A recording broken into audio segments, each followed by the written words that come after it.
So hello everyone, welcome back to Hungama study मोएमा में आप सभी का एक बार फिर से स्वागत है। तो जैसा कि आप सभी लोग थंबनेल में देख पा रहे हैं, आज हम लोग को पढ़ना है जनरेशन ऑफ कंप्यूटर। कंप्यूटर का जनरेशन क्या है, यह कब से कब तक चला। जैसे फर्स्ट जनरेशन मतलब प्रथम पीढ़ी कहाँ मतलब कब से स्टार्ट हुई और कब तक चली। उसके बाद सेकेंड जनरेशन कब से स्टार्ट हुई कब तक चली। इसके बाद यही नहीं, हम लोग और पढ़ेंगे क्या इसकी विशेषताएं। फर्स्ट जनरेशन की विशेषता क्या है, सेकेंड जनरेशन की विशेषता क्या है, third generation, fourth generation, fifth generation की विशेषता क्या है। विशेषता पढ़ेंगे क्योंकि ऐसे क्वेश्चन पूछे जाते हैं एग्जाम में, क्योंकि बहुत सारे जो क्वेश्चन होते हैं ना विशेषताएं से पूछ लेता है कि इसमें क्या प्रयोग किया गया था, तो वो विशेषताएं मिलेगा आप लोगों का। तो ऐसा कौन सा कंप्यूटर है जो बहुत कम खर्चीला होता है, ऐसा कौन सा कंप्यूटर है जो बहुत तेज चलता है, मतलब ये सब जनरेशन में बताएगा ना कौन से जनरेशन में। ठीक है, तो आप समझ रहे हैं ना, बहुत जबरदस्त टॉपिक होने वाला है आज। तो आप लोग वीडियो को बिना स्किप किए पूरा देखिएगा। तो आइए बिना टाइम अपना क्लास स्टार्ट करते हैं।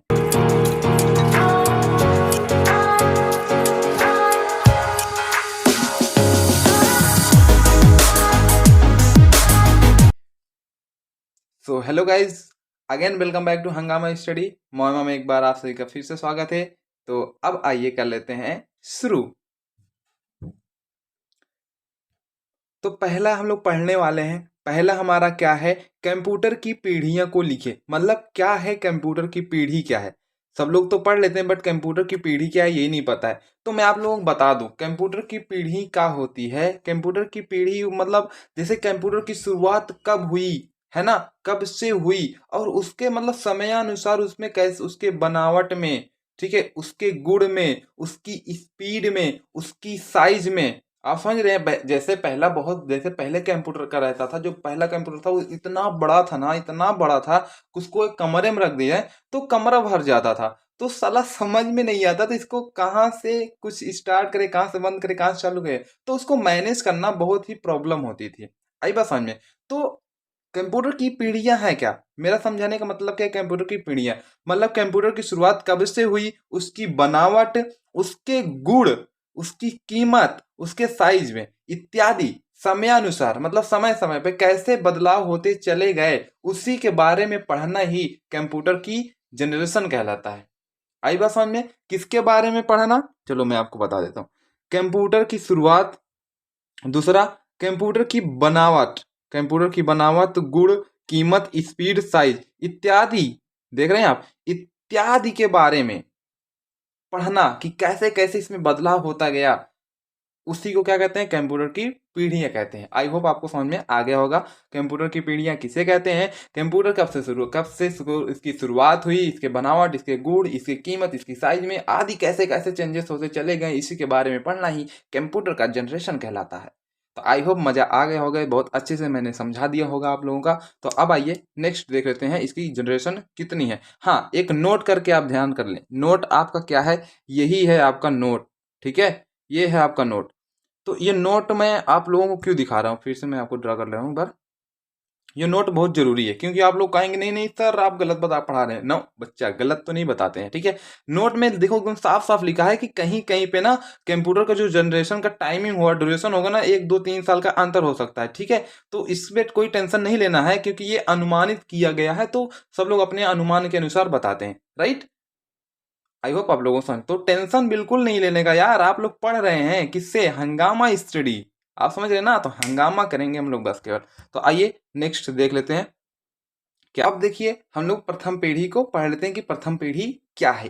प्रथम पीढ़ी में देखिए जैसा कि आपने अभी कंप्यूटर के विकास मतलब कंप्यूटर की पीढ़ियों के बारे में हम लोग, इसके पहला जो वीडियो है मैंने बना चुका है इतिहास के बारे में, आप लोग देख लीजिएगा, अगर नहीं देखे तो डिस्क्रिप्शन में इसका लिंक मिल जाएगा। ठीक है, तो देखा था कि सबसे पहला इलेक्ट्रॉनिक डिजिटल कंप्यूटर कौन सा था, एनियाक था। ठीक है, एनियाक था जो कि जेपी एकर्ट और जॉन मौचेली ने बनाया था। किसने, जो कि जेपी एकर्ट। ये बहुत जरूरी है, क्वेश्चन में आ जाता है, क्या आता है क्वेश्चन में जरूर आता है, तो आप लोग इसको जरूर पढ़ें, इसको याद रखना आप लोग। ठीक है, क्या करोगे, याद रखोगे आप लोग ये। जेपी एकर्ट और कौन, जॉन मचोली ने एनियाक कंप्यूटर को सहयोग करके बनाया था, ठीक है, जो कि 1946 में तैयार किया गया था। किस में तैयार किया गया था? 1946 में, ठीक है।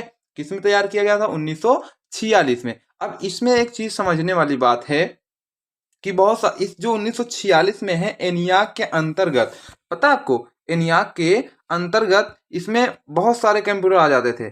कौन से आ जाते थे? मैं समझा रहा हूँ आपको, ठीक है, जैसे मैं आपको दिखा रहा हूँ। कौन से आते थे?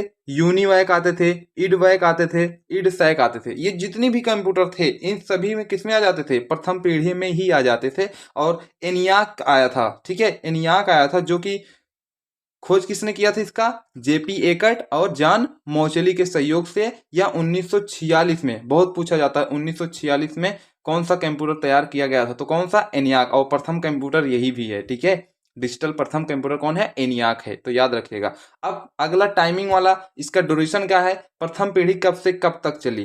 तो प्रथम पीढ़ी आप देख पा रहे हैं कब से कब तक चली, 1946 में स्टार्ट हुई थी और 1956 तक चली थी। कहाँ तक चली थी? 1946 से स्टार्ट हुई थी और 1956 तक चली थी। ये हमारे कंप्यूटर थे, ठीक है। आई होप समझ में आ गया होगा। और दूसरा, ये बहुत ही नाजुक, कम विश्वसनीय, देखने में बड़ी होती थी, ठीक है। मैंने आपको बताया पहले जो कंप्यूटर बनते थे बहुत बड़े होते थे, ठीक है।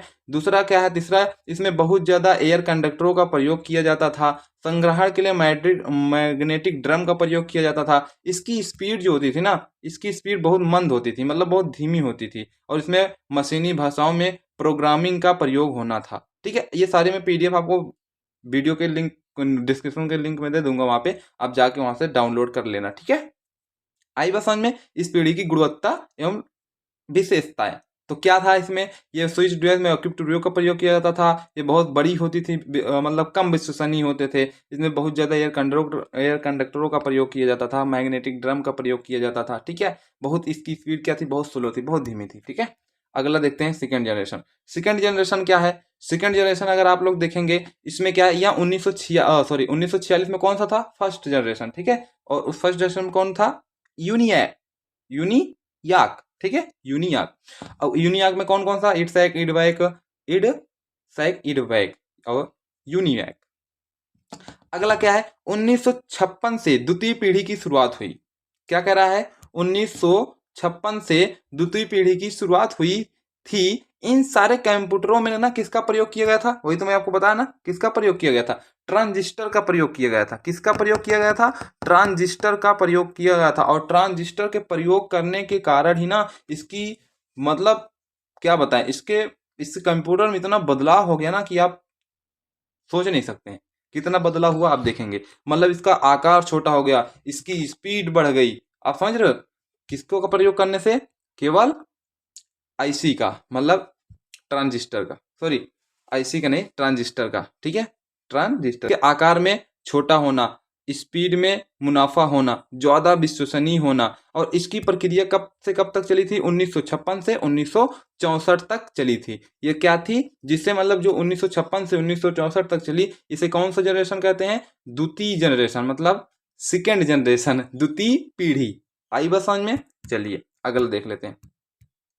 अगला इसकी विशेषताएं को हम लोग देखेंगे। इसकी विशेषताएं वैसे बहुत ज़्यादा आप लोगों को क्वेश्चन में पूछेगा नहीं, बट आप लोग ध्यान रखिएगा, ठीक है। इसमें क्या, इसकी जनरेशन क्या है? इसकी जनरेशन आप समझेंगे। ये प्रथम पीढ़ी से कम खर्चीला होता था, प्रथम पीढ़ी से छोटा होता था, रख रखाव में आसानी होता था, इसकी स्पीड प्रथम से काफ़ी तेज रहती थी। वैक्यूम ट्यूब के बदले ट्रांजिस्टर का प्रयोग होता था। प्रथम पीढ़ी से ज़्यादा मजबूत और टिकाऊ होता था, ठीक है। ये हो गया। अब विशेषताएं को उतना मैं करूंगा नहीं, आप लोग देख लीजिएगा। अब तृतीय पीढ़ी, तृतीय पीढ़ी में अगर आप लोग देखेंगे, तृतीय पीढ़ी क्या कह रहा है?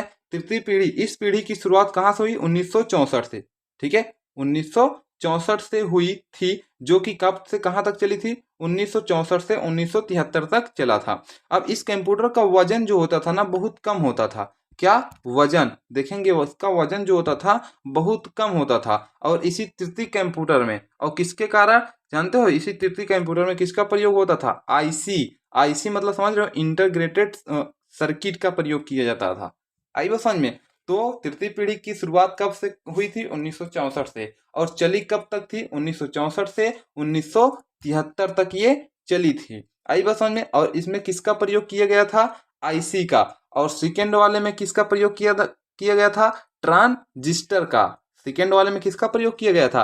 ट्रांजिस्टर का। और फर्स्ट वाले में किसका प्रयोग किया गया था? वैक्यूम ट्यूब का। आई बात समझ में? हाँ, तो इसको याद कर लीजिए। पहले में किस प्रथम जनरेशन के कंप्यूटर में किसका प्रयोग किया गया था? वैक्यूम ट्यूब का। सेकेंड में ट्रांजिस्टर का। थर्ड में आईसी मतलब इंटीग्रेटेड सर्किट का। ठीक है, क्वेश्चन पूछ सकता है ऐसे कि प्रथम कंप्यूटर में किसका प्रयोग किया जाता था या किया गया था? तो वैक्यूम ट्यूब का, ट्रांजिस्टर का, आईसी का, या इनमें से कोई नहीं। तो आप लोग बताएंगे। ठीक है, किसका? वैक्यूम ट्यूब का। अगला देखते हैं। अगला इस पीढ़ी की विशेषताएं को देखेंगे तो इसकी विशेषताएं हैं बहुत ही जबरदस्त हैं। ठीक है, इसकी विशेषताएं जो हैं बहुत ही जबरदस्त हैं। तो आते हैं थोड़ा सा इसमें तृतीय पीढ़ी की विशेषताएं। तृतीय पीढ़ी की विशेषताएं को देखेंगे। ये बहुत ही छोटे होते थे आकार में। ये बहुत कम खर्चीले में मतलब खर्चीले में जो खर्चा होता था उसमें तैयार हो जाता था और बहुत ही कम बिजली खाते थे। ठीक है, तो इसको मुझे ज़्यादा बताने की ज़रूरत है नहीं। अगला इसमें क्या है? रख रखाव में काफ़ी आसान। जब छोटे होंगे तो रख रखाव में आसान ही होंगे। और ये काफ़ी तेज होता था। प्रथम और द्वितीय से बहुत तेज होता था इसकी स्पीड। ज़्यादा विश्वसनीय होता था, मतलब देखने में बहुत ही सुंदर लगता था। ठीक है, मजबूत एवं टिकाई। और इसमें किसका प्रयोग होता था? आईसी मतलब इंटीग्रेटेड सर्किट का। ठीक है, अगला क्वेश्चन क्या है? अगला क्वेश्चन है अगली पीढ़ी। अगली पीढ़ी है चतुर्थ पीढ़ी। चतुर्थ पीढ़ी में अगर आप लोग देखेंगे, क्या देखेंगे चतुर्थ पीढ़ी में? देखिएगा, चतुर्थ पीढ़ी। चतुर्थ पीढ़ी में एक चीज आप देखेंगे क्या कि इस पीढ़ी की शुरुआत कब से हुई थी? 1973 से। कब से हुई थी? 1973 से हुई थी इस पीढ़ी की शुरुआत। और कब तक चली थी? 1982 तक। कब तक चली थी? 1982 तक। और इसी को किसमें रखा गया है? चतुर्थ पीढ़ी में रखा गया है। अब चतुर्थ पीढ़ी में केवल इसमें मतलब पूछेगा चतुर्थ पीढ़ी की शुरुआत कब से हुई और कब तक चली। तो 1973 से शुरू हुई और 1982 तक चली। ठीक है, अब इसकी विशेषताएं के बारे में अगर हम लोग को पढ़ना होगा तो आकार में एकदम छोटा होता था, स्पीड के मामले में काफी तेज होता था, रख रखाव में बहुत ही आसानी होता था। ठीक है, जहां मन करे वहां लेके जाओ आओ, कोई दिक्कत नहीं, बहुत कम खर्चीले में तैयार हो जाता था। ठीक है, ये होता था। आप लोग समझ रहे हैं मेरी बात? आई होप समझ रहे ही होंगे। अब आते हैं लास्ट एवं जबरदस्त वाली पीढ़ी पे जिसमें हम लोग चल रहे हैं। ठीक है, मतलब चलाते हैं। क्या है? प्रथम पीढ़ी, सॉरी ये तो उसी में का है तो कोई दिक्कत नहीं है, इसको आप लोग पढ़ लीजिएगा। तो प्रथम पीढ़ी नहीं, पांचवी पीढ़ी। पांचवी पीढ़ी, ठीक है, फिफ्थ जनरेशन ऑफ कंप्यूटर। तो ये कब तक चला भाई? ये कब से स्टार्ट हुआ? 1982 से स्टार्ट हुआ। कब से स्टार्ट हुआ? 1982 से स्टार्ट हुआ और अब तक चल रहा है। पांचवी पीढ़ी के अंतर्गत ही आते हैं जितने कंप्यूटर अभी चल रहे हैं ना। किसके अंतर्गत आते हैं? पांचवी पीढ़ी के अंतर्गत आते हैं। और इस पांचवी पीढ़ी में ना मैं आपको क्या ही बताऊं, इसमें ना जो इसका आकार होता था इतने छोटे होते थे और शक्तिशाली बहुत होते थे। मतलब एकदम राम जी का बाण के जैसे, जो मार दे तो 10,000 सेना साफ हो जाए। ठीक है, वैसे ये भी बहुत शक्तिशाली होते थे और चलने में एकदम पानी, ठीक है, पानी पानी हो जाता था सब। ठीक है, फास्ट और उच्च तकनीक वाले होते थे। तो इस पीढ़ी वाले कंप्यूटर में कई सारे मॉडल बाद में तैयार किए गए थे, जैसे डेस्कटॉप हो गए, लैपटॉप हो गए आदि, बहुत सारे ऐसे तैयार किए गए थे इस पीढ़ी के। ठीक है, तो जो अभी तक चल रहा है वही है। तो आप सभी को शायद ये वीडियो पसंद आया होगा। शायद क्या पसंद आया होगा? अगर पसंद आया होगा तो कमेंट में लिखिए यस। और कुछ भी कंप्यूटर से रिलेटेड जो भी टॉपिक आप लोगों को चाहिए आप कमेंट कीजिए, मैं उस टॉपिक को जरूर लाऊंगा वीडियो पर। ठीक है, तो wish you well and keep growing. मिलते हैं नेक्स्ट वीडियो में इसी कंप्यूटर के एक और पार्ट के हंगामे के साथ। पहले मैं आप लोगों को पूरा इंट्रोडक्शन ऑफ कंप्यूटर बताऊंगा, फिर उसके बाद मैं आऊंगा कीबोर्ड में सारी बटनों को एक साथ बताऊंगा। तो सभी कंप्यूटर से रिलेटेड सभी नॉलेज को जानने के लिए अभी ही चैनल को सब्सक्राइब कीजिए और अपने हंगामा स्टडी से जुड़ जाइए। तो wish you well and keep growing. मिलते हैं नेक्स्ट वीडियो में। Okay, tata, bye bye.